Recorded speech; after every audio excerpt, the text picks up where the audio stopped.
आज के लिए योग वशिष्ठ का ये सूत्र है,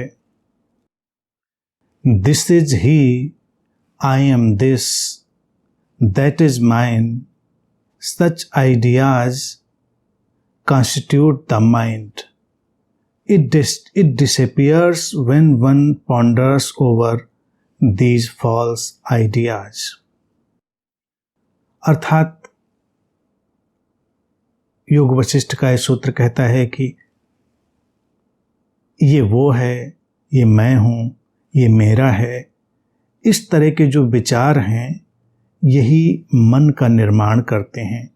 और जब कोई सचेतनता से विचारों के इस ढांचे को देखता है तो मन तिरोहित हो जाता है।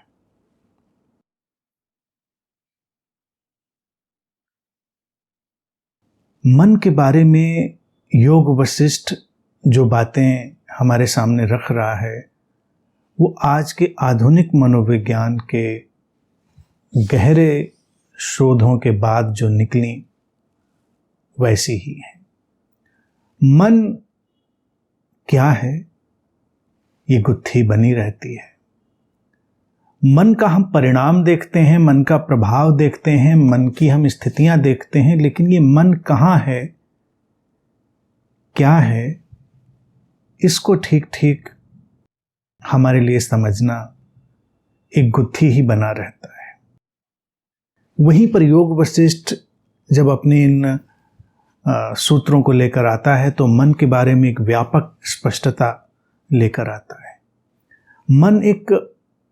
जब हम मन के बारे में कोई बात करते हैं कि ये मन है, तो ये एक मानवीय संरचना है, ह्यूमन कंस्ट्रक्ट है। हमने बहुत सारी मानवीय संरचनाएं बनाई, ह्यूमन कंस्ट्रक्ट बनाए। समय है वो हमारी संरचना है। जो कुछ भी हम सोचते हैं, धारणाओं का जगत, कॉन्सेप्ट्स का जो जगत है, वो सब ह्यूमन कंस्ट्रक्ट है, मानवीय संरचना है। अब सूत्र बिल्कुल मौलिक अवधारणा पर अपना जो है विचार रखता है कि ये वो है, ये मैं हूँ, ये मेरा है। ऐसे विचार इस तरह के, यानी कि जब व्यक्ति के भीतर वो एक सेपरेट ईगो का निर्माण होना प्रारंभ हुआ, तब बच्चा पैदा होता है और मनोविज्ञान कहता है कि 1.5-2 साल की उम्र के आसपास, तकरीबन एवरेज औसत 1.5-2 साल की उम्र के आसपास उसके भीतर इस ईगो का निर्माण होता है। ईगो वही धीरे धीरे मन बनता है, यानी कि जब वो सेपरेशन अनुभव करता है। छोटा बच्चा अभी धारणाओं के जगत में नहीं है, वो बस जीवन की संवेदनाओं से संचालित है। जब तक उसके भीतर उस निश्चित अहम का निर्माण नहीं हुआ होता है बच्चे के भीतर, वो एक अपने नैसर्गिक संवाद के ढांचे में जी रहा होता है। उसके लिए चीजें बस एक अलग किस्म की संवेदनाएं हैं। जैसे कोई भी चीज देख रहा है, हम उसे कोई खिलौना देते हैं तो हम सोचते हैं हम उसे खिलौना दे रहे हैं। बच्चे के लिए भी खिलौना जैसी कोई चीज है नहीं। खिलौना क्या होता है ये वो नहीं जानता। उसके लिए वो रंगों, स्पर्श और तमाम तरह की जो संवेदनाएं ऐन्द्रिक हैं, उनका एक कोई अभिव्यक्ति का ढंग है। इसीलिए बच्चे उसको अलग कौतुक से देखते हैं, अलग ढंग से महसूस करते हैं। उनको आप कुछ भी दें, उनको आप कपड़ा देते हैं, उनको भोजन देते हैं, उनको कुछ भी देते हैं, वो उसमें रंग देख रहे हैं, उसमें वो एक आकार देख रहे हैं, उसमें वो बहुत सारी चीजें देख रहे हैं, लेकिन वो क्या है इसका निर्माण अभी नहीं हुआ है। वो मेरा है, तुम्हारा है, इसका है, उसका है, ये भी वो नहीं जानते। वो बस है। वो एक ऐसी अवस्था है जिसको हम बुद्धों के लिए कहते हैं तथाता की अवस्था। जो तथाता की अवस्था में जीता है उसी को हम तथागत कहते हैं। बस है। द स्टेट ऑफ इजनेस, होने का एक जगत। लेकिन फिर जब बच्चे को धीरे धीरे 1.5-2 साल की उम्र में उसके भीतर मन का निर्माण होता है, वही ईगो का फॉर्मेशन भी है। फिक्शनल जो ईगो है और फंक्शनल ईगो है, ये दोनों फिर अच्छे से सक्रिय होते हैं। तब उसको पता चलता है मैं अलग हूं और लोग अलग हैं। तब यही सारी चीज़ें आती, मैं ये हूं, वो हैं, ये मेरा है, ये मेरी माँ है, ये मेरा पिता है, ये मेरे लोग हैं, ये मेरी चीज़ है। तब उसको ये सब चीज़ आती है। लेकिन मूल रूप में, वास्तविक रूप में अगर देखा जाए, ये एक सामाजिक व्यवहार के कारण और उसकी उपयोगिता के लिए उपजा हुआ भीतर का एक ढंग है, जो उसी स्रोत से, उसी चेतना से निकलकर हमारे लिए प्रकट होता है। उपयोगी है क्योंकि जब हम ऐसे देखते हैं तब हम कार्य कर पाते हैं, अन्यथा अराजकता हो जाती है। लेकिन विभाजन तो सचमुच में होता नहीं है। इसीलिए प्रारंभ में बच्चा जब है और अभी उसके अंदर वो जो ईगो है और उसका इस सेपरेट माइंड, अलगाव करने वाला जो मन है, वो नहीं पैदा हुआ है, तो उसके लिए कोई चोरी भी नहीं है। उसको कोई चीज़ अच्छी लगेगी वो उठा सकता है, कहीं कोई खाने की चीज़ उसको दिखी अच्छी लगी वो उसको उठाकर खा सकता है, क्योंकि उसको अब ये पता नहीं कि ये किसका है, मेरा है या उसका है।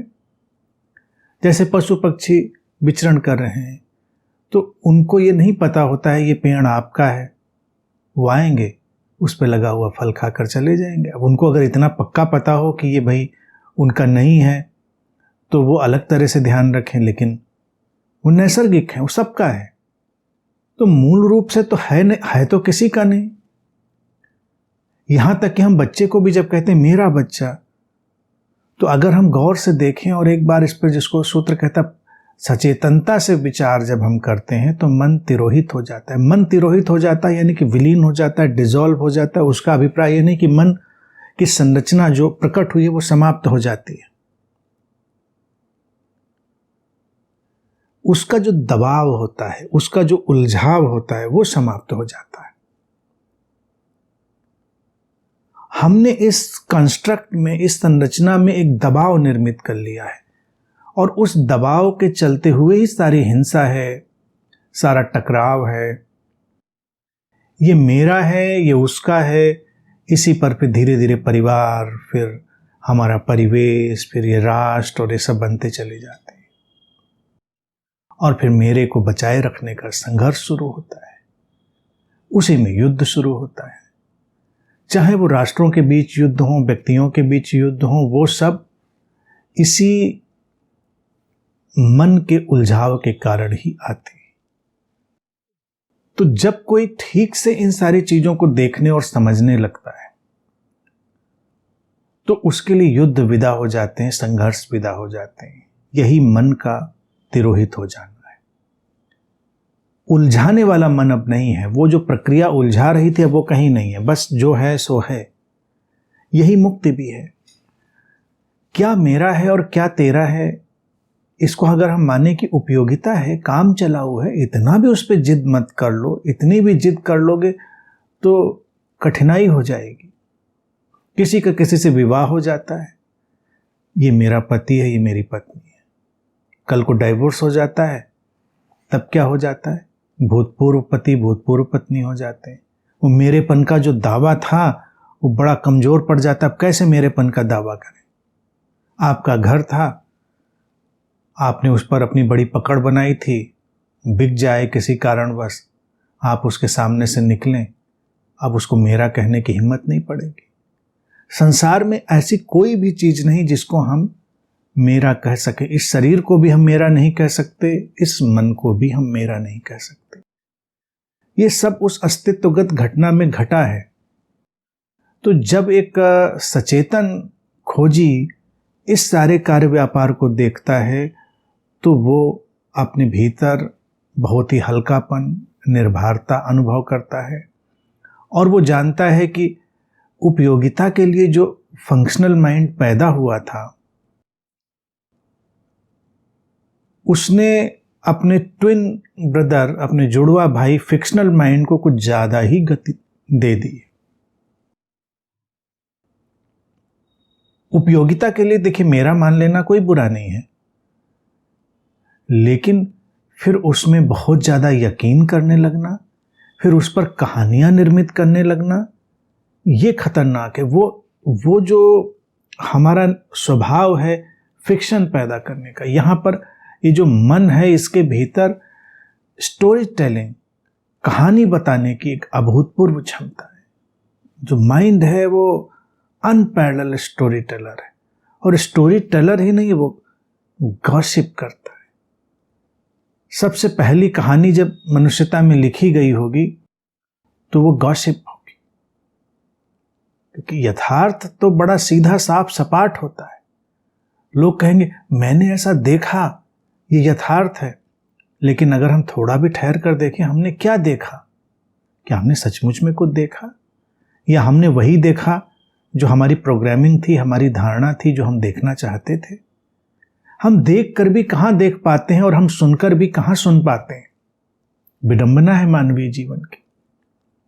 तो चाहे हम कितनी भी सच्ची सूचना की बात कर रहे हों, वो एक अर्थ में गॉसिप ही होती है, उसके सिवा और कुछ नहीं होता।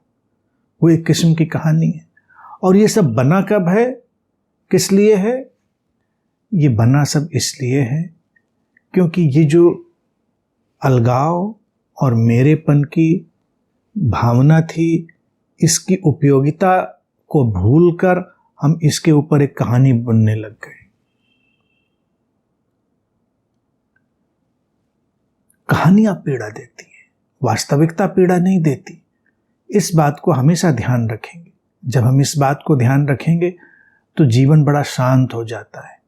और मन के बारे में जो योग वशिष्ठ कह रहा है, वो हमारे लिए एक बहुत ही सरल समझने वाली चीज हो जाती है। फिर हमको काउंसलिंग की आवश्यकता नहीं, फिर हमको किसी साइकेट्रिस्ट की आवश्यकता नहीं। ये क्यों पैदा हो जाता है बीच में सारा उलझाव, जिसके लिए हमको एक साइकेट्रिस्ट चाहिए होता है जो हमको समझाए, हमको बताए कि नहीं नहीं ऐसा नहीं ऐसा है, वैसा नहीं वैसा है। और मज़े की बात यह है कि काउंसलिंग में जो काउंसलर है वो एक कहानी रिप्लेस करके दूसरी कहानी हमको दे देता है। तो हम पहले जी रहे थे एक कहानी के तकिए के नीचे, तकिया सिर के नीचे लगाकर, और फिर दूसरी कहानी का तकिया लगा लेते हैं। कुछ लोग संसार की चादर ओढ़कर सो जाते हैं और कुछ लोग अध्यात्म की चादर ओढ़कर सो जाते हैं। सो दोनों जाते हैं, उद्देश्य दोनों का सोना है। मन और अलगाव की प्रक्रिया यही सुलाने का काम करती है, और जब उस पर हम सचेतन विचार करते हैं तो वो हमें जगाने का काम करती है। इसीलिए जागरण अध्यात्म में सबसे महत्वपूर्ण घटना होती है। अवेकनिंग, जागरण। अवेकनिंग हम इतना सुनते हैं जागरण, लेकिन किस बात का जागरण? जागरण यही जो मिथ्या है और जो वास्तविक है। अस्तित्व ने जो उपयोगिता के लिए दिया है उसको उपयोगिता तक सीमित कर देना, और बाकी रिलैक्स होकर विश्राम पूर्वक जीवन जीना। हम हर चीज पर इतनी पकड़ बनाकर बैठे। अगर कुंठा भी देखिए व्यक्ति की, ये जो मेरे और ये मेरा और वो तेरा की बात जो योग वशिष्ठ ने कही, सब मारा मारी उसी बात की। अभी हम मर जाएं, सब वहीं पड़ा रह जाएगा। किस पर हम दावा करेंगे मेरा है? तो जब जीवन सामने है उसका आनंद लीजिए और आगे चले जाइए, पकड़ मत बनाइए। अगर एक नदी इस बात को पकड़कर बैठ जाए किनारा मेरा है, तो बहना छोड़ दे, वो तो बहती चली जाती है, किनारे रास्ते में पड़ते जाते हैं। नदी और किनारे का अपना एक रिश्ता बन जाता है, लेकिन उस पर कोई पकड़ नहीं होती। तो ऐसे ही जीवन में जब हम सहजता से जीते हैं तो कोई पकड़ नहीं होती, व्यवहारिक उपयोगिता होती है। सेपरेशन, अलगाव उसकी एक व्यवहारिक उपयोगिता है, बस उससे अधिक और कुछ नहीं। ये जान लेना, मन से पार चले जाना भी हम कह सकते हैं, मन से मुक्त हो जाना भी कह सकते हैं, और मन का तिरोहित हो जाना, मन का डिजॉल्व हो जाना भी हम कह सकते हैं, और वही मुक्ति है।